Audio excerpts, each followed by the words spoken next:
Back again for another one of my famous dub comparisons. Instead of reviewing a movie, I'm going to be reviewing a series. Nadia, The Secret of Blue Water. It's been often speculated that Disney's Atlantis ripped this off. However, that is the subject of another video I already did. This is a very interesting specimen, as the old dub only ever made it to episode 8 of the 39 episode run of the series. Carl Macek, a name you've probably heard a ton of on these dub comparisons, was the director. He was hoping that this would create a bit of a preview for a major network to be able to pick up the rest of the series. Unfortunately, it never happened. However, his work wasn't completely lost. From 1992 to 93, each episode was released on a single VHS tape. Now, the art on each of these tapes is breathtaking, but it's a little too steep for my wallet. Luckily, there is another option.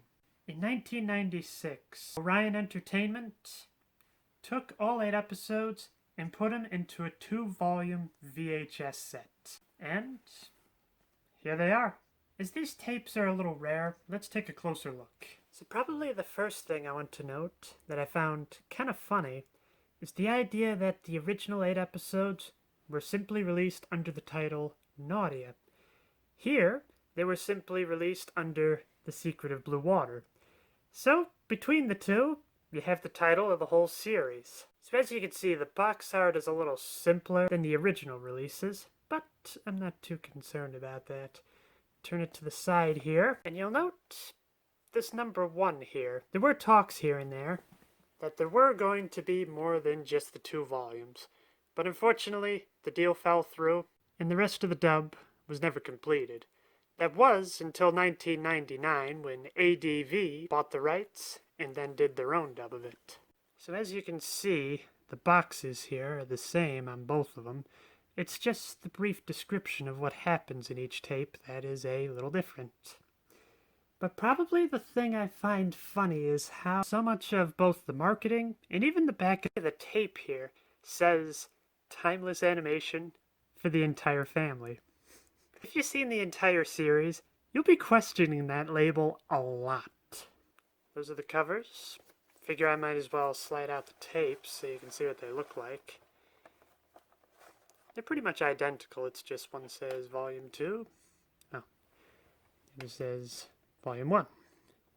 Since I'm here, might as well just do a once-over of what the Blu-ray cover looks like. So as I mentioned in previous videos, I'm very much convinced that the first dub anybody watches is automatically going to build up a fair bit of nostalgia and a fair bit of favoritism.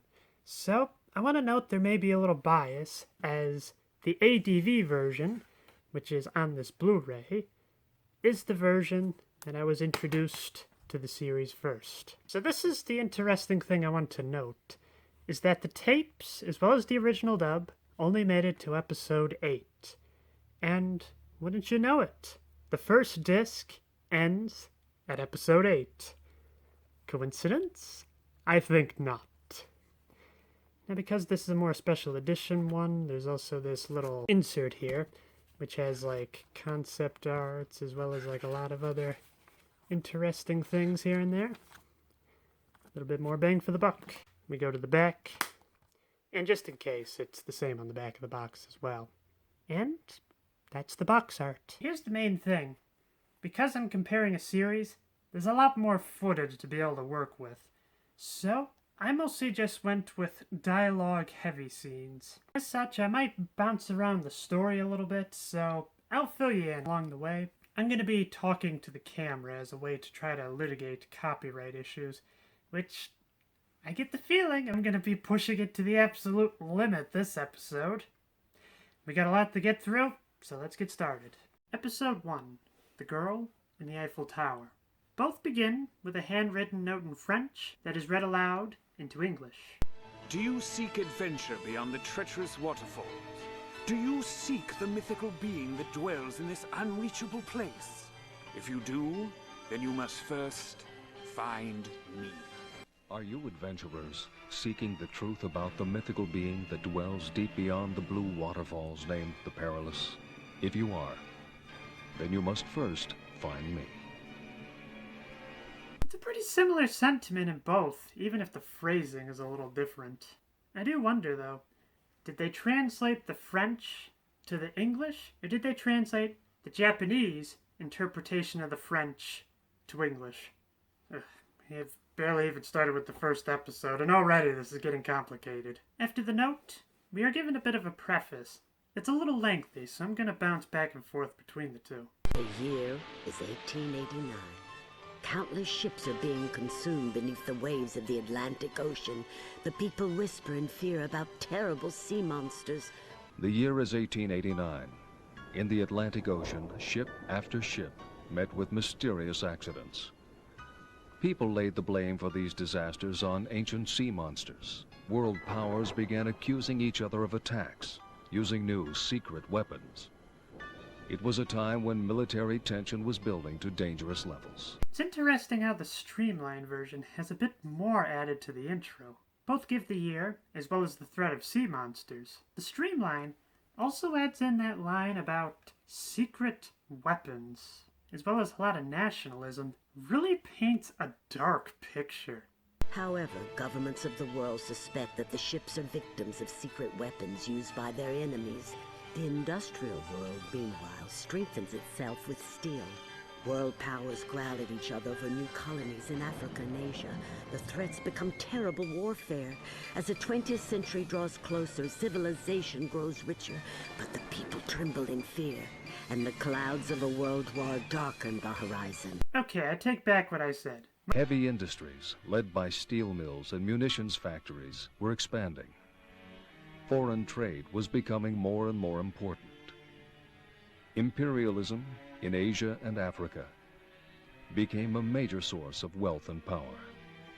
Towards the end of the 19th century, a small section of the world prospered, while the common people cowered with fear as the threat of a world war loomed ever closer. Much like the letter in the opening, the phrasing is different, but the sentiment is pretty much the same in both. What is different, though, is the music that plays during this section.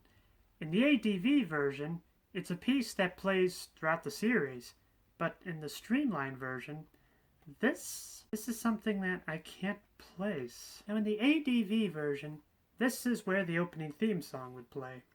However, in the streamlined version, or at least the Orion version of the streamlined version, there is no opening. In fact, that is saved to the very end of each tape, which we will get to that much later. This episode begins in Paris at the World's Fair, where a dreamy-eyed inventor named Jean Raltique is taking in all the sights. What an incredible sight! So this is the Paris Exposition. Wow! Those look great! It's too bad they'll never get off the ground. It sure is big, but they waste too much power in the drive shaft. Looks like the crowds are more impressive than the inventions. The competition is starting. Paris International Exposition. Goodness, what an amazing sight! It's an interesting design, but it won't work. It might have power, but that drive system's not nearly efficient enough. So many people. They're almost as interesting to look at as the inventions. Oh no! The contest is about to begin! Just like the opening, really similar sentiment. However, I get the feeling I'm gonna butcher this poor guy's name. Ardwhite Chamberlain goes for a much older interpretation of the Jean that we see in the ADV version. And of course, both are sporting that trademark cheesy French accent. I can't do it as well as either of these people can. Personally, though, I enjoy Streamline's interpretation of the character. There's something about the voice that I feel is a little more soothing than Nathan Parsons' performance. The competition that Jean is referring to is a flying competition. It's a distance contest. Whoever makes it the furthest distance wins the prize money. Jean's uncle entered him in the competition and meets him at the runway. Uncle! Huh? I've been looking for you. Sorry I'm late. You didn't miss much. The first one's just getting ready to take off. You think it has a chance, my boy? Those wings are far too flimsy to support that engine. Given the wind speed, there's no way it can fly more than, 8 meters. Look out below! Ha! Uncle! Eh? Ah, so you finally got here.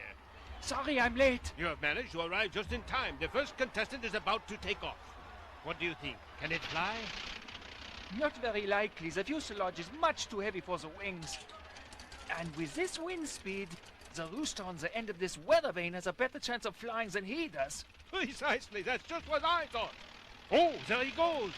This is what I love about comparing dubs. Not only do you get to see the director's interpretation of the character, but also the voice actor's interpretation of the character.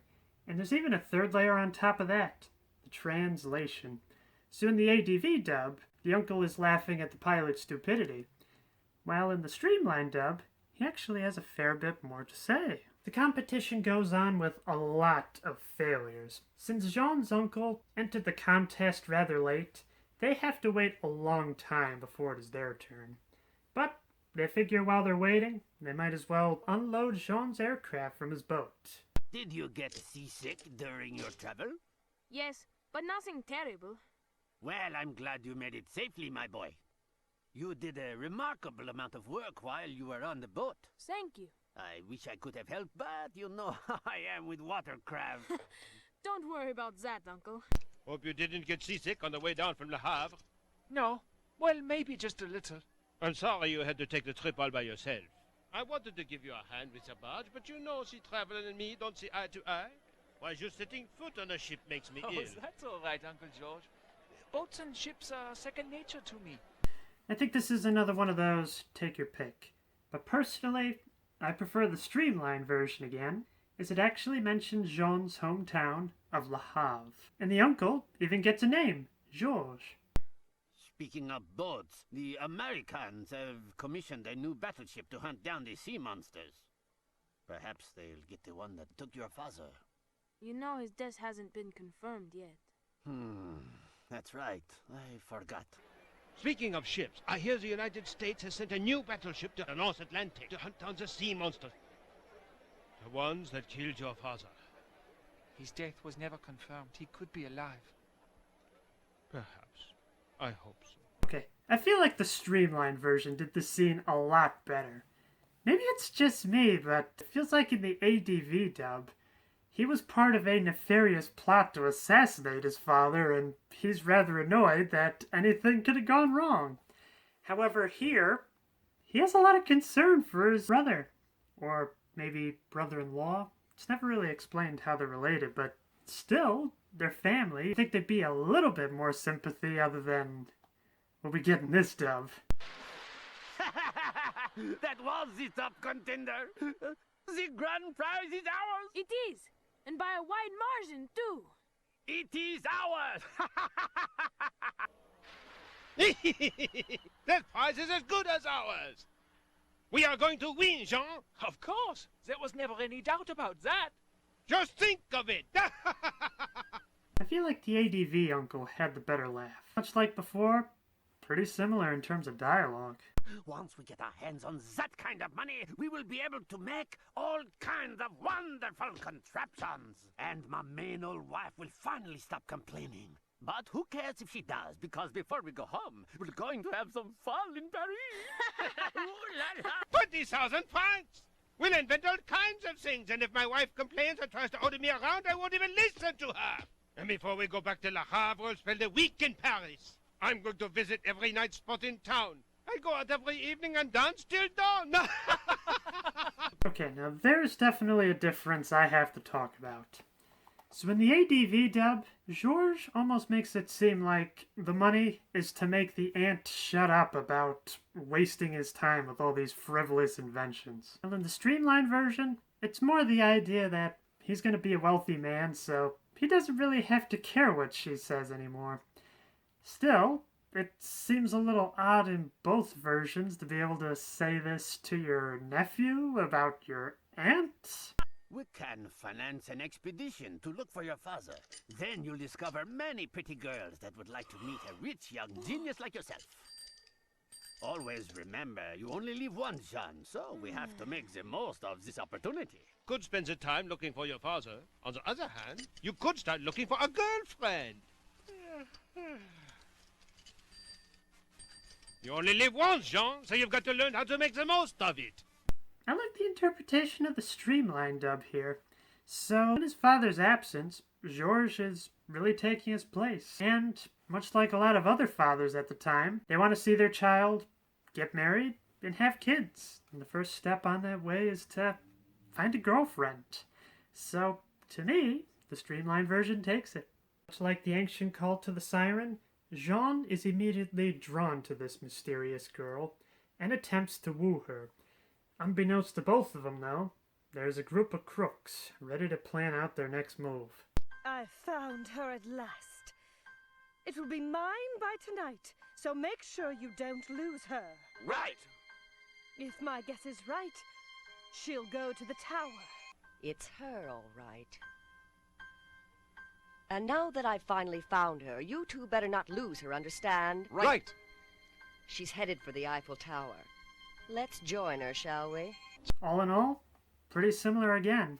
However, I prefer the streamlined version, as I feel like the Miss Granva in the ADV version feels a little more clueless, working on an inference rather than knowing a fact. Now, as you can tell, both dubs have been pretty similar so far. However, this is where the first major departure happens. Take a look at the different interpretations of the exotic girl that Jean's trying to woo.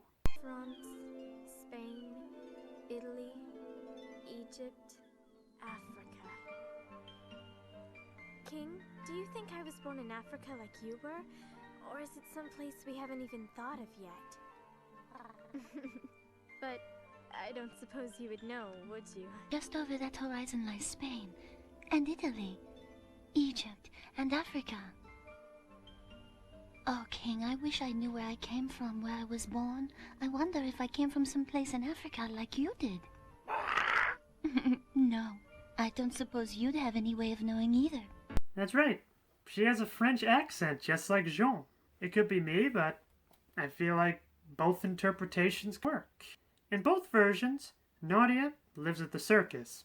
Minor spoiler for what's going to come up in a moment. In the streamlined version, you can go for the idea that she's basically been at the circus all her life, and because she toured around France, that's where she learned to speak, and so it would make sense that she would have the thick French accent. However, in the ADV version, it could be entirely possible that maybe she was around her parents long enough to be able to pick up their particular way of speaking, and then she was sent to the circus. Either way, it's bizarre how you have two different interpretations, but both are just as viable. At least to me, anyway. What do you think? You're too refined to create such a scene in public. And I had to watch it, and I'm so tired of watching it! Now, Miss Granva, don't be so hard on the kid. Yeah, why don't we just get down to business, miss? Oh, shut up! Now kindly hand over your precious little bauble, my dear. Did you know that we have been searching all over Europe for you and that wonderful jewel? Oh, give it here! Nice and easy. Now, boys, put those away. She's just a girl. Right. Well, don't make me wait. I have better things to do than watch you flirt with your boyfriend. I've been waiting a long time, and now you'll give me what I want, or else I'll... Don't worry. She's got nowhere to run. It's as good as yours. Perhaps if you asked her nicely, she might just give it to you. I'm in charge here! I want that amulet, and I want it now. Do I make myself clear? You see, I've been searching all over Europe for you and that bauble, which has cost me a great deal of time and trouble. Now do as I say. Yes, hand it over. over. Oh, come now. No need for those. They're only children after all. Right. Well, I'm still waiting, dear. Given the ADV's interpretation of Hansen and Sanson, I would have figured that when I got to the streamlined version, that would have been even more outlandish. But in all honesty, I think the streamlined version is a lot more grounded. So Nadia uses her acrobatic skills to get away from the ruffians, and then escapes to her home of the circus, which I already mentioned. It's showtime. Get your costume on. I'm sorry, sir. I can't perform today. I feel like something bad will happen if I do. I wouldn't allow that. Did you remember to eat your breakfast this morning, Nadia? Yes. If you eat my food, you'll earn it by performing. Right. Nadia, why aren't you dressed yet? It's almost the showtime. I apologize, but I'm not going on today. If I do, I feel that something terrible will happen. I thought we had an understanding. You were promised room and board in return for your services, correct? Yes. And I've lived up to my side of the bargain, haven't I? Yes. Well, that's different. The ringleader appears to be Italian in the streamlined version. I would have figured with him being the head of the circus, Nadia would have probably learned speech from him, but I guess she must have picked it up from somewhere else, so that kind of throws away my theory. Maybe. But even more interesting is this still that shows up only in the streamlined version. It's of Nadia doing her act. I find it strange that such a thing would be omitted from the Blu-ray version. I do wonder, maybe the streamlined staff had access to a different negative than the ADV staff did. Even more interesting is there is a section in the Blu-ray version where it feels like they ran out of film entirely, but luckily it was preserved on an old VHS tape, which that just adds another level of confusion. Unable to take Nadia's jewel by force, they bribed the ringleader into believing that Miss Granva is actually Nadia's long-lost sister. Bonjour, mademoiselle.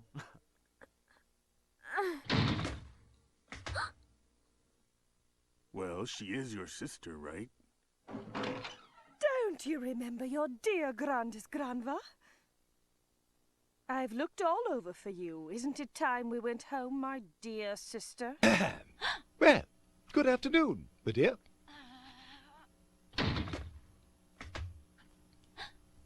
Well, she is your sister, isn't she? You've no idea the trouble you've caused, my dear. I've come to take you home now. Please don't make this any more difficult than it has to be.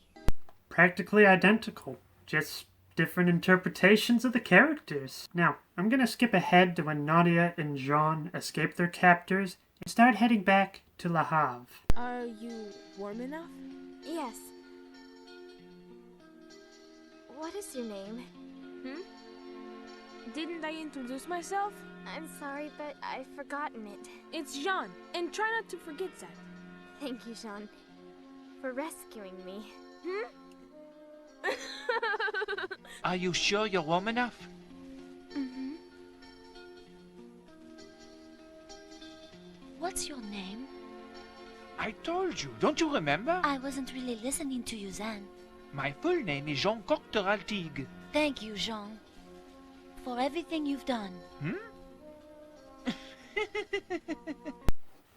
Personally, I like the streamlined interpretation. Nadia not really caring about Jean's advancements. It would make sense that she would have ignored the entire conversation. We won a special prize for the crab, but we went out of turn, so no prize money. Yes! We're headed back home! I'll meet you there! You be careful now, and you treat her well. Right! Look! What a coincidence! There's my uncle now. Hello, Uncle George! What is it? Going out of turn disqualified you for the grand prize, but they declared you the honorary winner! Great! See you back in Le Havre! Jean, wait a minute! Well, what do you know? So you took my advice! Oh, right. It's amazing how a simple change in dialogue can completely change the dynamic of the scene. In the ADV version, you can almost see Jean going, "What do you mean, treat her well? What would I... Oh." As opposed to, "What? She's not my girlfriend." Or is she? The last major difference of the episode, and maybe this would be the same if I had the singles as opposed to the volumes, but the episode ends in the ADV version with... In the Orion version, it just skips right to the next episode.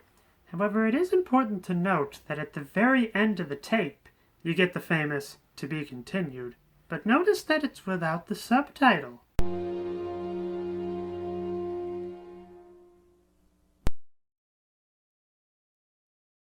On the boat back to Le Havre, the pair felt safe leaving Miss Granva back in Paris, However, Miss Granva is not someone to give up that easily. Make sure we find those troublemakers before sundown.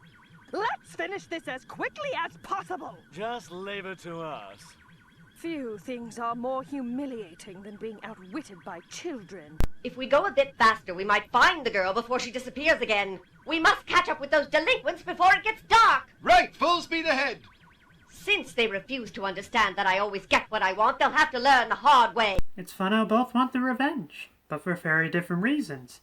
The ADV version is more out of embarrassment, while in the streamlined version, it's more about teaching them a lesson. Not to mess with Ms. Granva. Another successful escape, and the pair make it back to Le Havre. However, Jean's aunt is not in a very good mood, and especially not for company. Huh. Well, you've come home. Good evening, Auntie. Did you forget to bring your uncle with you? Uncle is most likely still back in Paris. Is he? Probably ogling dancing girls at a cabaret. Well, that man is just a good-for-nothing. Jean, so it's you, is it? Welcome home. It's nice to see you again. Where's your Uncle Georges? Why isn't he with you? He decided to stay in Paris for a little while. Is that so? Drooling over every can-can girl in town, no doubt. Well, at least they had the sense to send you home. I feel like the ADV one really sells how ticked off Jean's aunt is. Auntie, may I ask a favor of you? A new friend of mine needs a place to live, and I was hoping she could stay here with us. Oh, really? Where did you find her? We met at the Eiffel Tower. There was these bad people after her. You see? Jean, come inside. Aunt Maud, if I may, there is a favor I'd like to ask. My friend here has no parents and no place to live. Would it be all right if she stayed with you for a little while? Who is she? Where does she come from?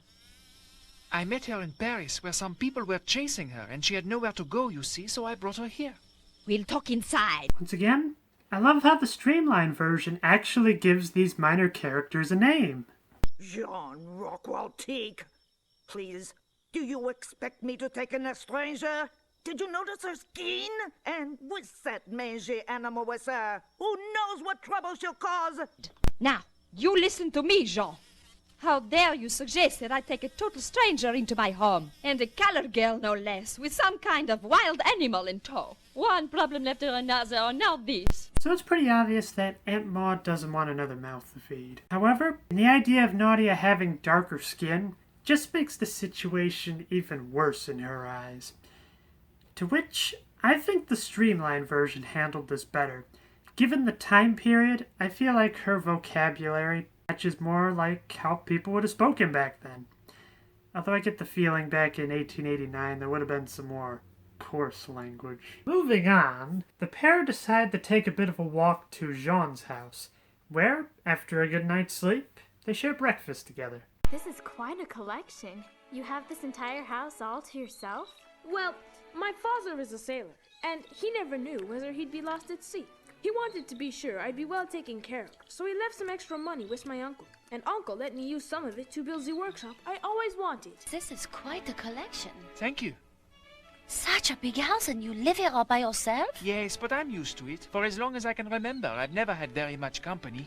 My mother died just after I was born, and my father's a sailor, so he's away a good deal of the time. But he left money with my aunt and uncle to pay for whatever I need while he's gone. Dang it, I just love how the streamlined version adds more to the story. Both versions, Nadia and Jean are both orphans, yet we never hear about Jean's mother in the ADV version, but here it is. Brief mention in the streamlined version. You had a very good father. This place is perfect because it allows Uncle and me to devote time to new inventions and studies. You invented all of these? Well, we certainly have made our share of blunders. Your father loves you very much. He believes I'll be a great scientist someday, so he's provided me with everything I need for all my inventions. That's wonderful. So all of these are your inventions? Do they work? Yes, but the ones that don't would fill a room twice this size. Strange. In comparing the two conversations, it feels like they're the same group as Jean is meant to be. So, in the ADV version, the conversation feels a bit younger. Well, in the streamlined version, it feels a bit older? I'm not really sure how to explain it, but maybe somebody else watching can put in the words for me. After breakfast, Jean wants to show Nadia his new plane. With it, he gives her an offer to be able to fly anywhere in the world she wants. The main thing she just wants to know is where she came from. Judging by her dark skin, she wagers she probably comes from Africa. And so, they try to take off. However, things are complicated as Miss Granva is back again. Sanson, it's time we taught them a lesson! Yes, ma'am. Hansen, look on target. Stand by. Very well. Sanson, prepare to fire the cannon. Yes, ma'am. Hanson, if you would be so kind. My pleasure. Once again, I just love how Hansen and Sanson are in the streamlined version. They sound more like actual posh gentlemen, rather than somebody trying to make fun of a posh gentleman. Well, it wasn't easy, but the pair managed to escape, and both episodes end a pretty similar gag, except I think the streamlined version had the better punchline. Sorry, Nadia. We're not going to make it to Africa. You can't fix it? Well, we made it.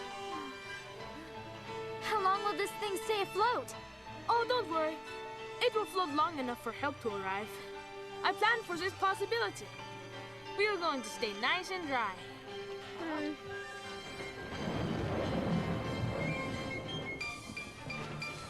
John, did you plan for that?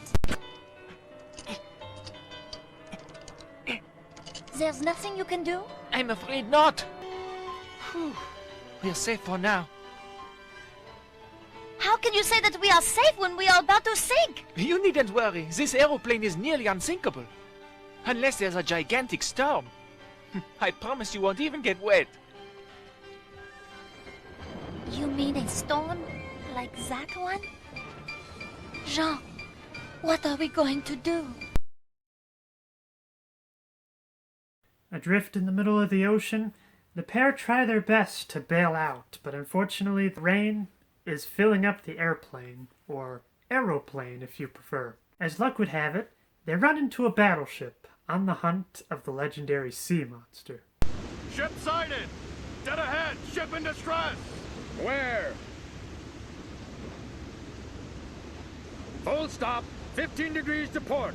Holland, prepare the rescue party. Aye. Man overboard! Small craft ahead, Captain. Looks like she's adrift. Where? 4 points off the port bow. 2 people aboard, sir. Stop engines. Course 15 degrees to port.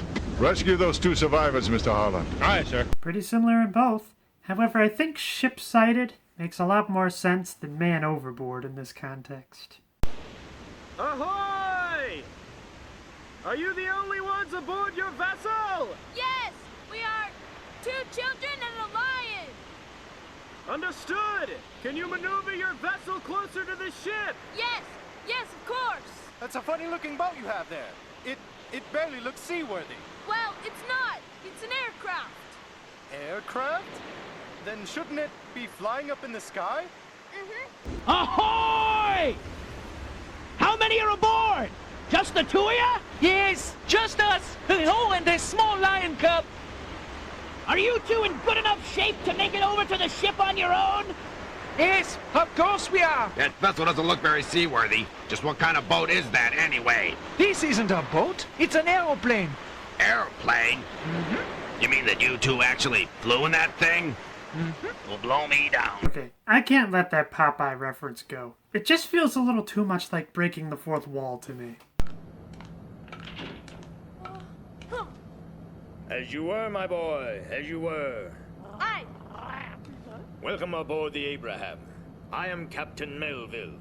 Melville? As in Herman Melville? The author of Moby Dick? Is this also in the streamlined version? No need for formalities here. Have a seat. Yes, sir. You're aboard the USS Abraham, and I'm her skipper, Captain Mayfield. Oh, Captain Mayfield. I guess both of them have 2 nautical references. Although, couldn't one of them have named the captain Vern or Jules or something? This is Holland, my first mate. We wish to thank you very much for rescuing us, Captain Melville. Ha ha ha! There's no need to thank an officer for performing his sworn duty, son. My first officer, Commander Holland. We're really very grateful you took the time to stop and rescue us, Captain Mayville. Why, you've no need to thank me, son. If I hadn't, I wouldn't have been doing my duty. Did you design that aircraft yourself? Well, I did have some help from my uncle. Aye. Well, I hope you will satisfy our curiosity and allow us to take a closer look at your handiwork. Yes, sir. Thank you. Webster. Aye. That aeroplane of yours, did you build it? Yes, sir, with a bit of help from my uncle. Well, now, we're interested in any new inventions with military application. May our engineers have a look at it? Of course. Very good. See to it. Yes, sir. It's like with the ADV dub, Melville is telling Jean they're gonna look at the plane anyway, whether he gives consent or not. Plus, just the way Webster is just supposed to assume what the captain's orders are, the streamlined version, feels like everyone wins. At this point, Miss Grunva has proven she is not a woman to give up, and that is still the case in this episode. She attempts to attack the battleship. However, the battleship is obviously no match for a specialized tank that she's driving around in. The two are held prisoner inside that tank, while Jean and Nadia have a meal at the kitchen. While Jean has voracious appetite, Nadia hasn't touched a single thing. The food was so good. Thank you for the compliment. I'll make sure and pass it along to the cook. But I thought you prepared this meal for us. Oh, no. No, sir. I'm just a plain old scientist. You're a scientist? Yes, and I've been stationed here on board the Abraham under special orders given to me by President Benjamin Harrison of the United States of America. Points for historical accuracy. Benjamin Harrison would have indeed been the President of the United States at this time. The meal was delicious. Ship's cook will be glad to hear it. The comments he usually hears aren't nearly that nice. What? Ship's cook? You mean you want the one who made our dinner? Oh, not me. I'm no cook. I'm here to do scientific research. You're a scientist? That's right. And I'm here on a secret mission for the President of the United States, which is so important that the only person on board who outranks me is the captain himself. So in the streamlined version, that's Bob Bergen doing the voice of Ayrton. I'm not too big a fan of how he sounds, it's just a little too hoarse. But it's interesting that at the end, you can almost hear a little bit of Lupin breaking in there. You have barely touched your food, Nadia. Is there something wrong with it? I'm not hungry. How can you pass up such luscious food? Nadia, you must understand something. There are three great things: food, deep sleep, and play. Those three things. A healthy person cannot neglect any of those important elements of a good life. Nadia, is there something wrong? You haven't even touched your food. Why? Aren't you hungry? I'm not hungry now. Not hungry? Just look at all this delicious food. My dear, let me share a bit of philosophy with you. Listen carefully. Now, the joy of living depends on three things: eating, playing, and sleeping. And eating's at the top of the list. And with food this good, it shouldn't go to waste. Pretty much the same line, just a different interpretation. I prefer the ADV dub for this section. It just flows a lot better. So you must eat. I do, but my happiness should not depend on the sacrifice of a living creature. Oh, I see. So you're a vegetarian. Now it makes sense. What do you mean? You don't know? It means she won't eat fish or animal flesh. I'm sorry, but I don't believe that a helpless animal has to die in order for me to enjoy my lunch. So that's it. If I'd have known you were a vegetarian, I would have gotten you some eggs. I'm wondering, are eggs vegetarian? Episode 4, Nautilus, the Fantastic Submarine. During an encounter with the sea monster, Jean and Nadia are thrown overboard. Luckily, Plane also fell overboard, and, now that the rain's gone, works as an okay raft. They weren't the only ones tossed off the boat. Miss Grunva, the tank, as well as her henchmen, also were thrown from the boat. We pick up on them. Well, Hansen, how long are we going to sit here? Until nightfall. Once the stars come out, I'll be able to use them to navigate a course to the nearest island, Miss Grandis. Oh, good. Tell me, Hansen, how much longer must we go on drifting? There's really nothing we can do until it gets dark enough to see the stars. That'll fix our position and we'll be able to plot a course for the nearest land. Oh, swell. While the animation in both portrays the intense heat, I feel like there's more of an air of impatience in the streamlined version. Sanson, tell me, why don't you at least take off your suit coat? Not until I've had my shower. At times like this, it's difficult to maintain the reputation of a stylish, gadabout town. Fortunately, I am very good at it. Oh, I see. Why wait for a shower? Take a bath! Oh, when will I ever learn how to pick the right man? Sanson, it's awfully hot. Wouldn't you be more comfortable if you took off your coat? No, not until I take a shower. After all, how could I maintain my reputation as a well-dressed gentleman if I were to appear in a sweat-stained shirt? I do have my image to consider. Oh, really? Well, let's see what your image looks like after a little laundering. Oh, just my luck to be shipwrecked with two totally unattractive men. Streamlined version just makes more sense to me. Unlike the ADV version, it tells why Sanson wants a shower. It seems like the streamlined version in general is just great on adding in those little details. As for Nadia and Jean, they're caught in a gigantic whirlpool. When they wake up, they find themselves inside a giant metal room. They're stuck there for a little while, when all of a sudden a mysterious voice comes from the hallways. It says that her name is Electra. The door opens, and they are bidden to proceed. Now, this is one thing I need to note. Unfortunately, there is a major scratch on this disc 1. So, there were scenes that I wanted to compare that I just couldn't, because this scratch somehow affected a good chunk of this episode and the next one. Ah! Welcome. Thank you. Are you Mrs. Electra? Yes. Please, come inside. Sure! First off, I insist that you change into dry clothes. You'll catch your death of cold in here. I know. It's pretty chilly. That's because the cabins are equipped with cooling units. They are? Of course. It's the only effective way to keep the ship livable when in tropical seas. Come right in. Hello. I guess you must be Electra. Yes. Please, won't you come in? Yes. The first thing you should do is change into some dry clothes. I don't want you coming down with a cold. Thanks. It is quite chilly in here. That's because the air in this cabin is filtered through a central air cooler. Central cooler? That's right. It maintains a consistent temperature no matter what the weather's like outside. I was honestly very surprised at the interpretation of Electra in both of these dubs. It's pretty much the same. The lines might be a little different, but the sentiment behind them is exactly the same. I made you some hot cocoa. Wow! What a great mechanism! Is it magic? Oh no, just science, properly applied. Is this a French ship? Or British? Or American? It serves no country. You mean you're pirates? Oh no. As a matter of fact, Jean, we are hunting down pirates. You thought you might like some hot cocoa. My, this ship is full of surprises. Is it magic? Magic? Not at all. It's technology. What's this ship's nationality? I can't imagine what country all these fantastic new inventions come from. I'm sure it's not French. Maybe English or American. We have no country. You're pirates, aren't you? No, Jean. Captain Nemo hates pirates and attacks them whenever he can.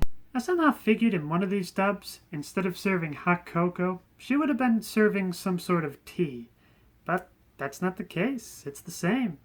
However, I do like how the streamlined version name drops Captain Nemo. Then tell us the reason you're hiding behind that mask. I wear this so that you won't be able to tell anyone whom you've met when you return to your country. You must forget everything you've seen aboard this ship. We have cut all ties with the continents and do not wish to attract their attention. So you are going to set us free? Well, of course we are. But we can't let you go now because we are tracking a terribly important quarry at this very moment. Is that so? If that's true, why are you hiding behind that mask? So when you get back to France, you won't be able to tell anyone what I look like or recognize me if we meet again. We've cut our ties with the outside world and prefer it that way. So we'd appreciate your not talking about anything you've seen while you've been aboard this ship. Does that mean that you're going to let us go? Of course we will, there's no doubt about that. But first we've got to complete our mission. We're hunting a tremendously important target, so our situation is critical. Captain Nemo's orders. He insisted. Nemo? That's interesting. If I remember my Latin, Nemo means nobody, I think. My goodness, Jean. You certainly are a well-educated young man. It's not his real name, but it fits him perfectly. Then I imagine that Electra isn't your real name either, is it? You may imagine what you wish. You see, Captain Nemo has already given the order. Nemo? What a strange name. If I remember my Latin from school, the word Nemo means nobody. You've learned your lessons well, Jean. You're right, that's exactly what Nemo means. That's not his real name, of course, but it fits him perfectly. Oh, I see. Then I assume Electra isn't your real name either. I'll leave that to your imagination. Once again, I'll leave it up to you, but for me personally, I prefer the streamlined dub.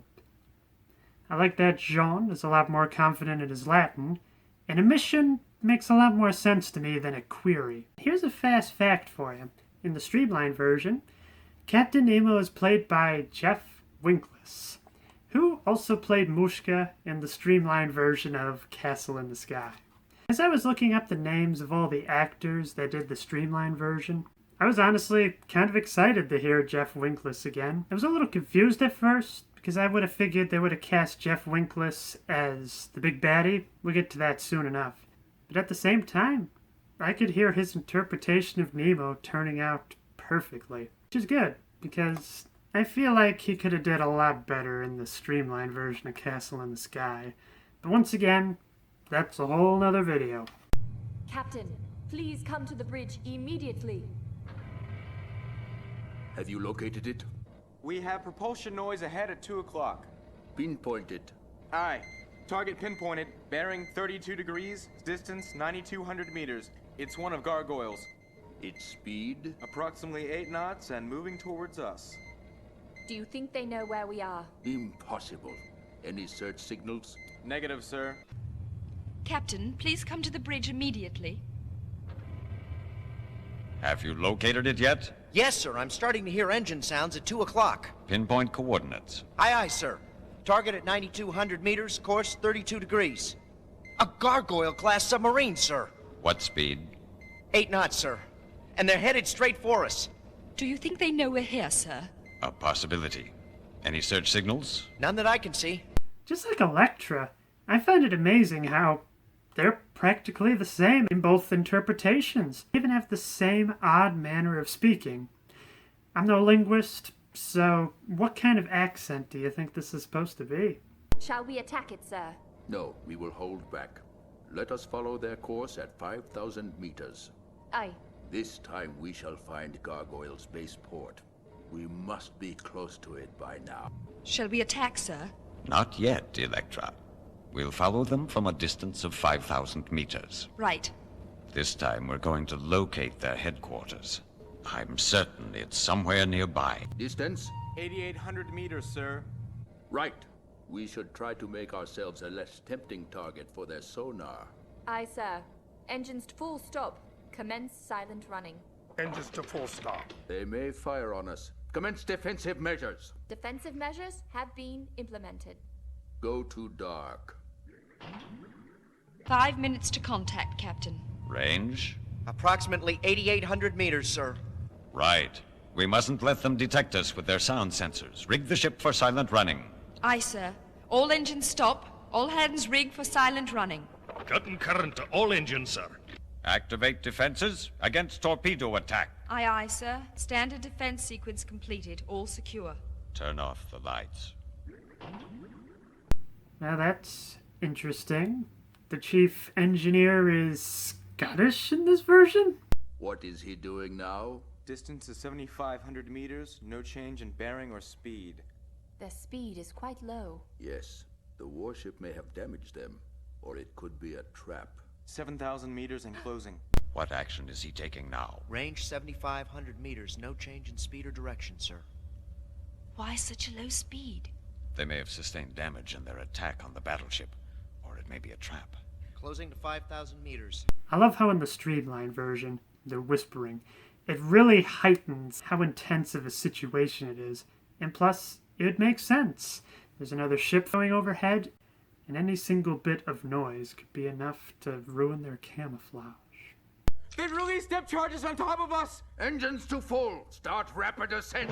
Damage report. Auxiliary engine 1 impaired. Forward port deck weakened. Hull sound, slight leakage now. All clear. Engine sound. Where is he now? They fled bearing 700 to 705. Distance 800 meters at 12 knots. After him. Hard to starboard 160 degrees. No, they're driving depth charges, Captain! All engines full. Brace for vertical climb. Damage report. Auxiliaries half power. Reach port hull. Sensors indicate minimal leakage. No damage to main engines. The enemy's location. Relative position at 7 o'clock and withdrawing on mark. Going 12 knots and 800 meters, Captain. Ahead full. Come about starboard to 160 degrees. 4 inbound torpedoes, 1,200 meters and closing. Evade at full speed. Deploy baffles immediately. Damage report. No direct hits. All is sound. Main engines operable. Ballast tanks are viable. Return ship to even keel. Where is he now? We've lost him. Wave disturbance has scrambled my readings. Gyro compass and critical navigational instruments are inoperable. The ship is surrounded by a heavy magnetic field, sir. The torpedoes must have carried magnetic disruption devices. Captain, it is inadvisable to proceed under these conditions. Well, bring her to a full stop. He beat us. We're under torpedo attack! 4 of them at 1,200 meters! Commence evasive action. There's no time! Torpedo defense system, fire! Damage reports. No direct hits. Minimal leakage, sir. Engines are undamaged. Ballast tank still in trim. Come level. Can you get a fix on the enemy's location? No, sir. Too much water turbulence to get a clear reading. The gyro compass is inoperative, sir. Most of the other instruments, too. We're surrounded by a strong magnetic field, sir. Those torpedoes must have dispersed magnetic disruptors. Dangerous to move, sir. The ship's nearly blind. Very well. All engines full stop. They won this time. That was a bit of a gauntlet, but I feel like that was the best way to both compare the captain and the crew in both versions. Episode 5, Marie Island. And notice that I said Marie. That's something that'll come up later.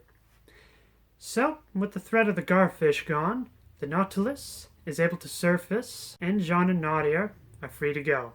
As a token of friendship, the crew picks up Jean's plane and even convert it into a seaplane. With this, the pair try their best to make their way to Africa. However, they don't really know where they are, so they go to a nearby island to get their bearings. However, in doing so, they are shot down. Now, I know what you might be thinking. Perhaps it was Miss Grandis that did this because she's so persistent. But that was actually not the case. Instead, she saw the plane go down, and she attempts to see what's left of the wreckage. She couldn't have survived. Be still. Move one muscle and you'll die. I'll allow you to drop your weapons. They've got us. She wouldn't have had a chance. Move and you're dead. Stay where you are. Throw down your weapons. We have you surrounded. One false move and I promise it will be your last. Since you put it that way... In general, I feel like ADV has the better Miss Granva, but I really appreciate that her captors have a bit of vocal distortion. Makes them seem more of a threat, almost otherworldly. In spite of Miss Granva's assessment, the pair actually did survive the crash. Even better than that, both of them are able to walk just fine, maybe just a few bruises here and there. And with that, they start their investigation to figure out what happened. Why did they shoot us down like that? It was so unnecessary. Electra said this would be a safe place. I'm worried about King. He's never been on his own before. Huh? Oh no! There must have been an accident. Hello? Sir? It's so cold. Oh my goodness! It doesn't make any sense. I thought this island was supposed to be a peaceful place. Who would fire on us like that without warning? I haven't any idea. We've got to find King. It's just one we thing should after have never another. left another Legion. Huh? What's that? Those people. What could have happened? My God. Are you... Sir, are you all right? This man's been shot. Pretty much identical lines, but I can't really gel so much with Jean talking over Nadia.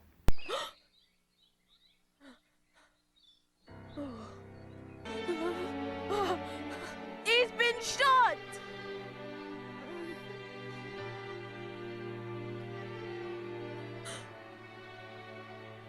He probably tried to protect them. Oh, blood. Nadia! Is she alive?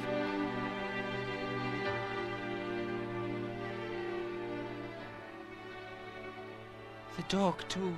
It must have been theirs. Every time I rewatch this scene, I'm left wondering, who is the audience of this show? This is pretty dark stuff. Now, the main reason I wanted to compare these two scenes is I wanted to see if the streamlined version tried to censor anything. In fact, I think it plays into the darker stuff even better than the ADV version.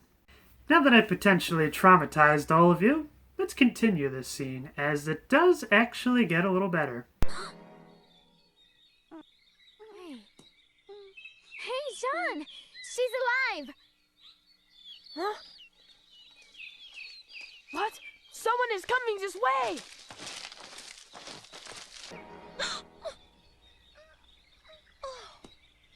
Over here, Jean! One of them's still alive! Huh? Quick! We must hide someplace. They're coming back! She's waking up. Huh? She is?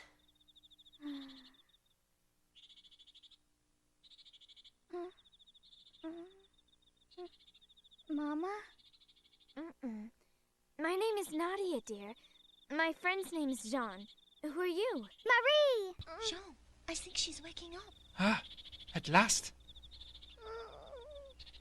Mommy? I'm a friend. My name is Nadia. And this boy's name is Jean. What's yours? My name is Mary. I just realized something pretty messed up. All three of the human characters here are orphans. Nadia never knew her parents. Jean knows that his mother is dead, but doesn't know the fate of his father. And Marie, as for the scene itself, I feel like the streamlined Nadia feels a bit more maternal. I'm not really sure how to explain it, but there's just more of like a caring nature in Wendy Lee's voice. But I also have to deduct points. Her name is Marie, not Mary. Though they sound similar, they are two very different names. What did you say? An aircraft? Yes, sir. An unidentified aircraft was circling sector M32. We brought it down with only one shot. The wreckage has been found, but not the survivors. Fascinating. And you will not rest until they are found. I understand. What shall we do with the 3 intruders we brought in earlier? Bring them to me. I will interrogate them here. Understood. Who besides us could be in possession of an aircraft? The Nautilus must be involved somehow. An airship, eh? Yes, sir. Our lookout shot down an unidentified airship circling the island above sector M32. The target was disabled and crashed. We're searching for survivors. I want them found. Use every available unit. We did capture 3 foreigners at the scene of the crash, but apparently they were not piloting the vessel. Bring them in. I will interrogate them myself. Sir. There's no one on the island with an airship that I know of. Unless they came from the Nautilus. I prefer the streamlined version, but there is a little bit of a problem. Maybe it's just me, but I can almost hear Carl Masick being a director for this scene. Am I the only one hearing this? You're tickling my face, you silly boy. Where's Mama? She's not here right now. Where's Papa? He's with Mama. But I want to go see them now. Yes, soon you will. No, now. They're probably hiding in the old village. That's what Papa said.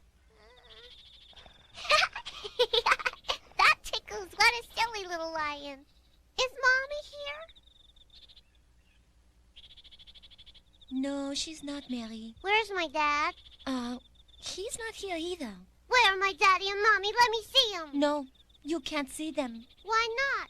Daddy said we're supposed to go and hide in the old village. I bet that's where they are.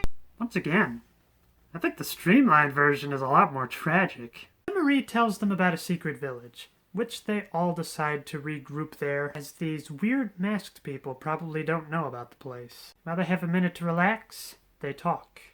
Marie, you said they were in a hurry. Why was that?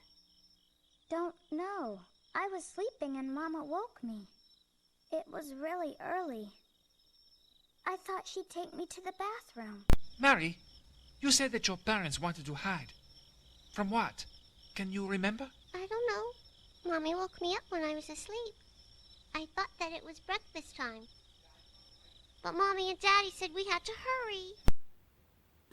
Pretty similar sentiment in both. Although, I like the streamlined version just a little bit more. And? Mama and Papa were so worried. And then we went deeper and deeper into the woods. And I looked behind me. And a lot of scary people were running after us. And Papa stopped running. And there was a loud noise. And then Mama and Papa went to sleep. And Mookie slept too. Mama's hand got colder and colder. And that's all I remember. I'm sorry. And then? They were scared, but they wouldn't tell me why. We ran and ran. And when I looked back, there were men chasing after us. Bad men with scary faces. Then Daddy looked back. And there was a terrible noise.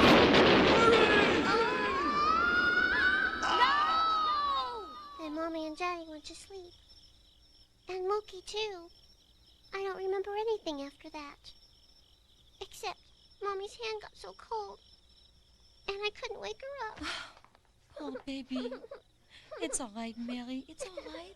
Take your pick, but I honestly think it's more heartbreaking hearing Marie's parents say their last words before they fall down to the ground dead. And here I thought the streamlined version would try to lighten things up, but no, I think they made it worse. There was one other scene I wanted to compare as well, which actually dived even darker than this, but unfortunately that scratch on the Blu-ray prevented it. But maybe it's for the best, as, yeah, it's getting kind of dark, and that would have definitely put it over the top. Episode 6, Infiltration of the Secret Base. Jean is trying his best to make a map of the island, as well as try to uncover who these masked fiends are. Marie was able to help with a few details, but she wasn't able to cover everything, so Jean is running some reconnaissance. They run them up the mountain. I guess that building is a power plant. They run all the way up to the top of the mountain. What is that thing, a castle or a prison? It's really amazing. In both dubs, Jean sounds like he actually has a pencil in his mouth and he's trying to talk through it. The only major departure is what the building on top of the mountain is.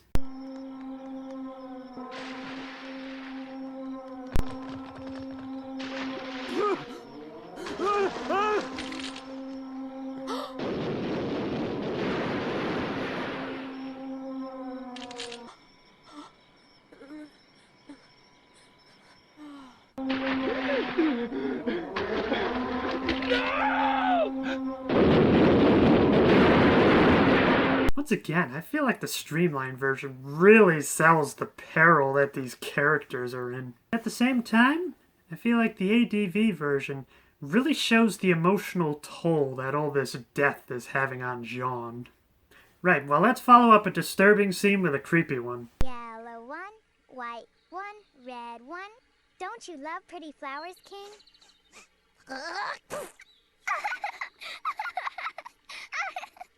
I'm going to make a lovely necklace for Mookie to wear in heaven. Oh. Ah, that's the best one. Shall I get that for you, little girl? Yes?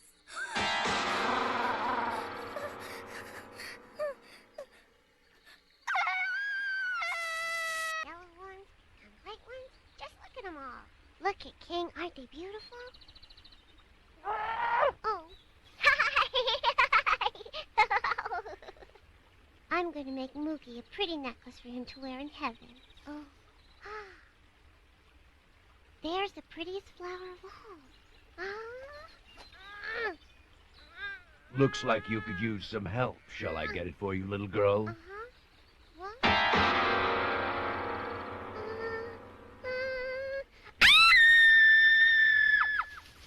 Dang it. That scream in the streamlined version is far more chilling. Get down! Hey, quiet! They'll catch us if you yell. Get down! Nadia, stay down! That's what they want. They are waiting to see if anyone will come out to save her, so they can capture them as well. Those hoodlums are using Mary as bait, hoping her screams draw us into the open. It's a trap. No sign of the others, sir. I see. Take them back to base. Understood. Let's move out! Help us! Mama! Mama, please! Sir, doesn't look like there's anyone else. All right, then, return to base. Sir, fall in. Get ready to move out.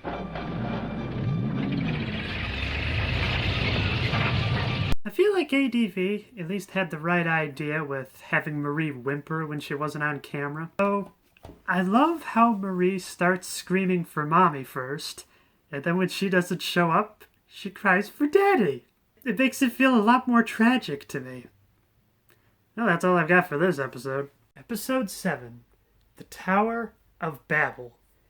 And note that I said Babel.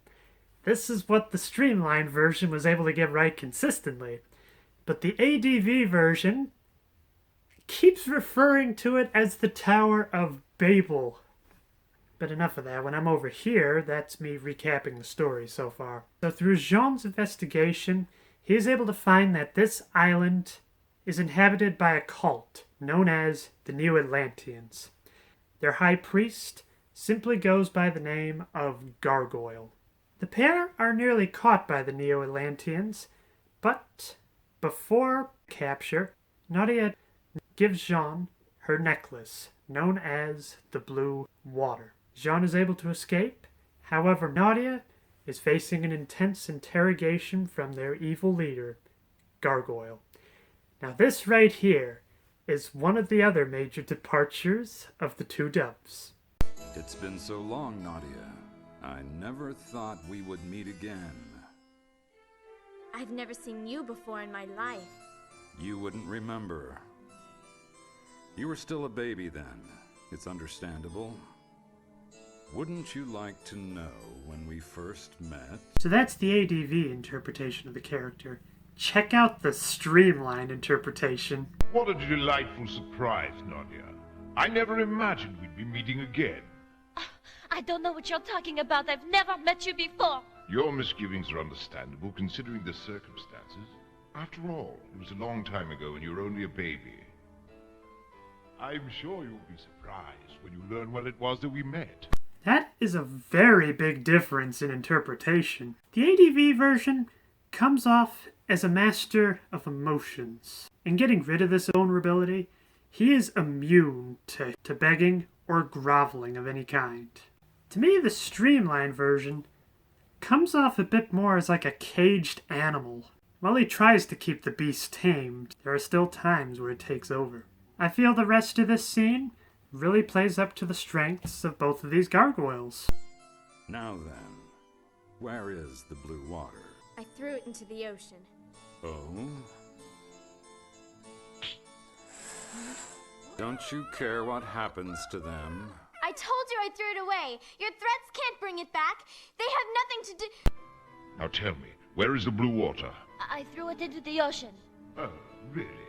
Who wouldn't want anything bad to happen to your friends. I told you I threw it away. I don't have what you're looking for, so let them go. Enough, young lady. I'll ask again. Where is the blue water?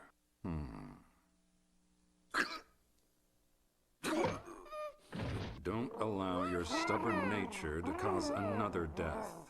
Now, let's start again. Where is the blue water? You force me to do this.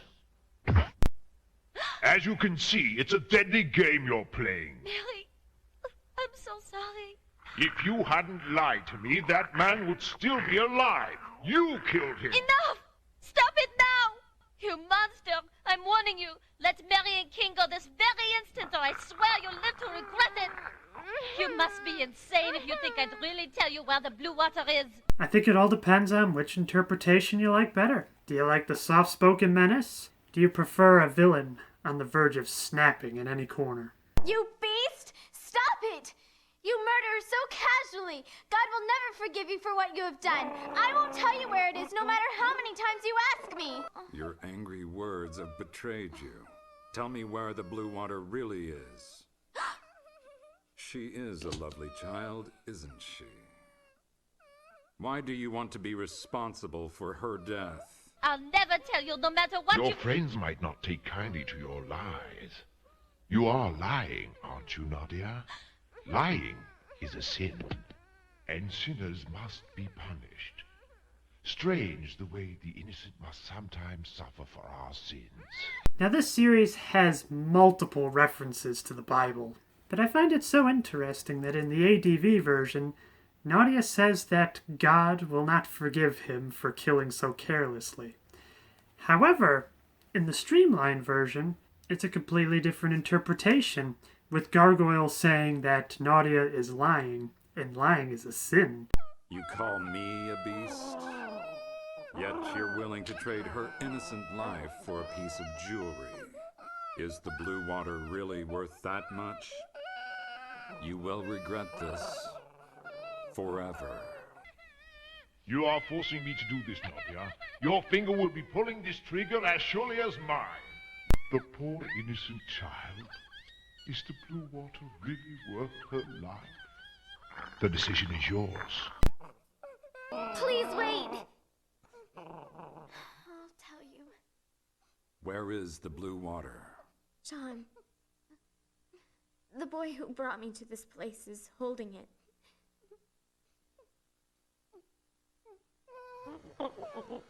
Thank you, Nadia. Don't fire! I'll tell you whatever you want. You know what I want, Nadia. Jean, the boy who is with me, he has the blue water.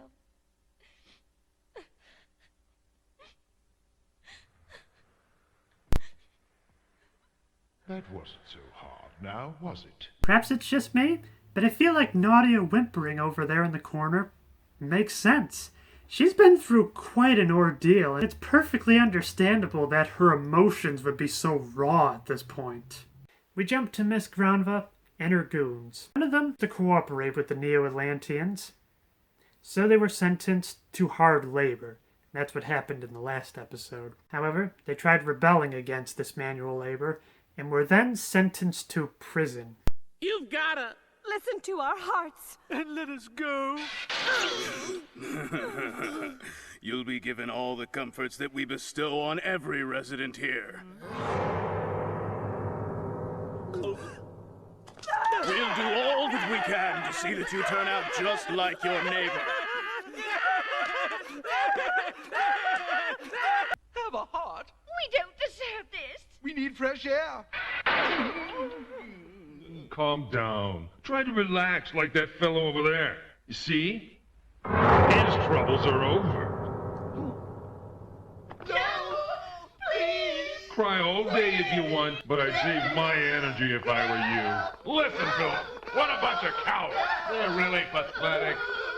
While the guard talking over the music in the streamlined version is a little distracting, I generally think the streamlined version did it better. They are far more cruel, which makes sense because of their insubordination. Just kidding! same to you. Well now, what's the plan? First, it's important that we get some well-deserved rest and relaxation. Good idea.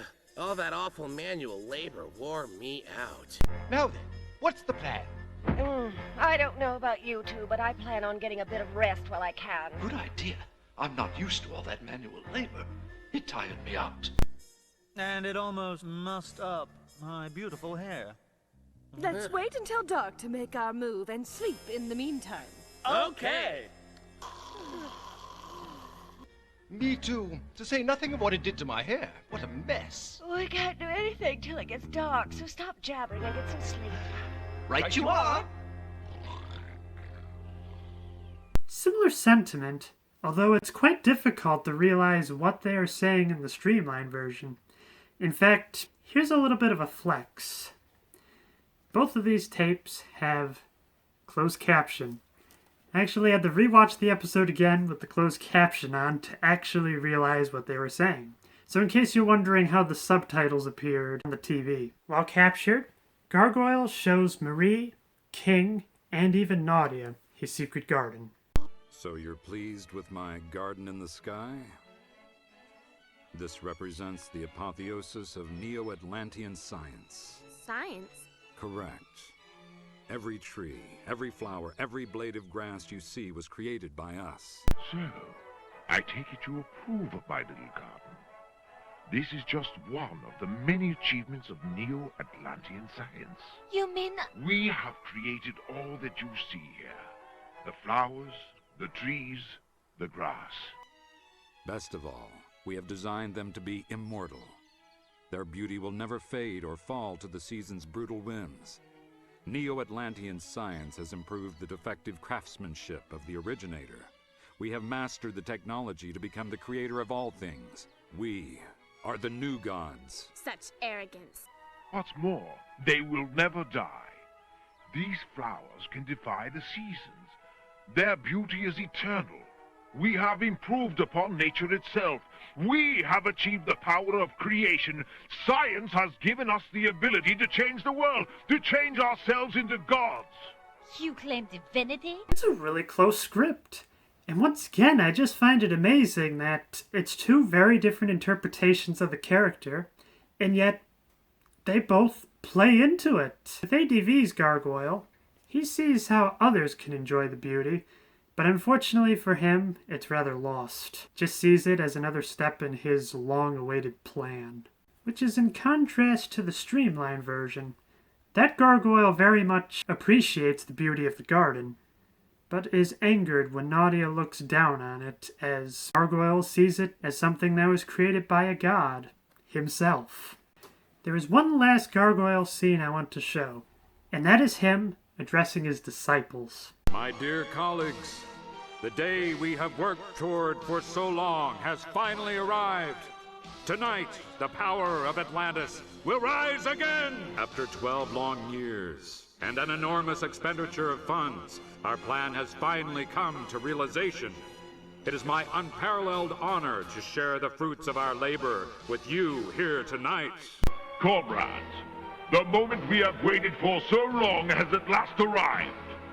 This night marks the rebirth of the power of Atlantis. After 12 long years and at enormous cost, we have finally achieved what we set out to do. It gives me great pleasure to share the results with you, my fellow Neo-Atlanteans, my friends. Without your unconditional cooperation, this fulfillment of our hopes would never have been achieved. Therefore, you will be the first to witness the advent of light from the gods. For without your untiring efforts, your sacrifices, and your faith, success could never have been achieved. We are the chosen few, the new breed, and our time has come at last. I'll leave it up to you, but I feel like the streamlined Gargoyle is far more menacing. I'm gonna skip to the part where he shows his ultimate weapon. So he's done it. Gargoyle has finally released the great abomination. It is glorious. The world will know the wrath of God once again, and they will kneel in fear to our authority. He has let loose the serpent from the pit.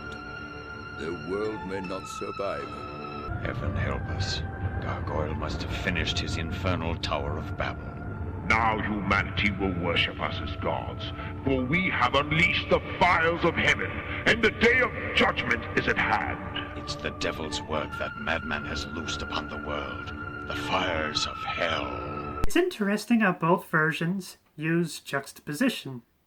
So for those of you that don't know, it's the idea that two different characters are going through the same thing, but they have two very different interpretations of it. So in the ADV version, Nemo refers to the Tower of Babel as an abomination, while Gargoyle refers to it as glorious. Once again, I prefer the streamlined version. The streamlined Gargoyle says that the Tower of Babel is fire of heaven, while Captain Nemo sees it as the fires of hell. So that's about all I've got. Still though, it's a bit of a shame that he wasn't able to do any of the other episodes. However, just for fun, I decided to go with a little bit of an experiment. I've seen what AI can do, having some of my favorite characters being able to sing some of my favorite songs. And so, I was wondering if it was possible to take all the lines I could from the streamlined version of Gargoyle and supplement it into the ADV version. I figure I might as well show you what we came up with. It's sending us Morse code. Read it.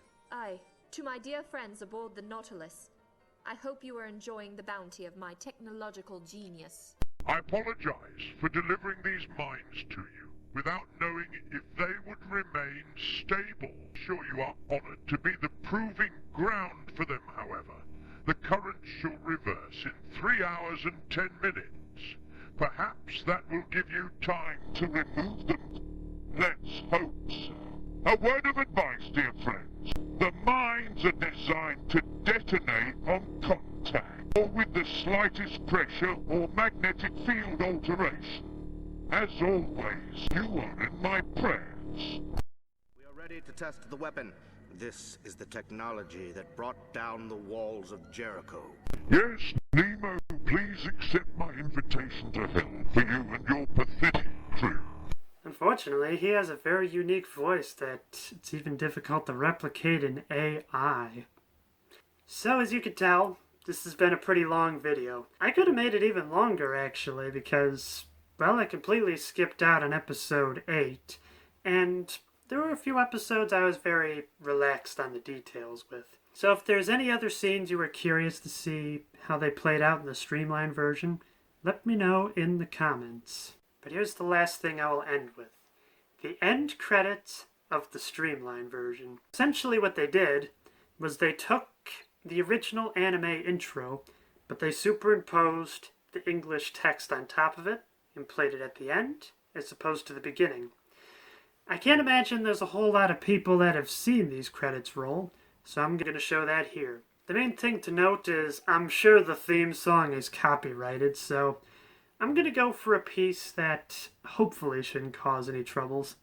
It's from a ROM hack of an NES game called Layla, with the subtitle The Iris Mission. The name of the piece is called Make You Believe, and I feel like it kind of fits with the opening a little bit. So, let's jump into that.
Until next time, keep having fun.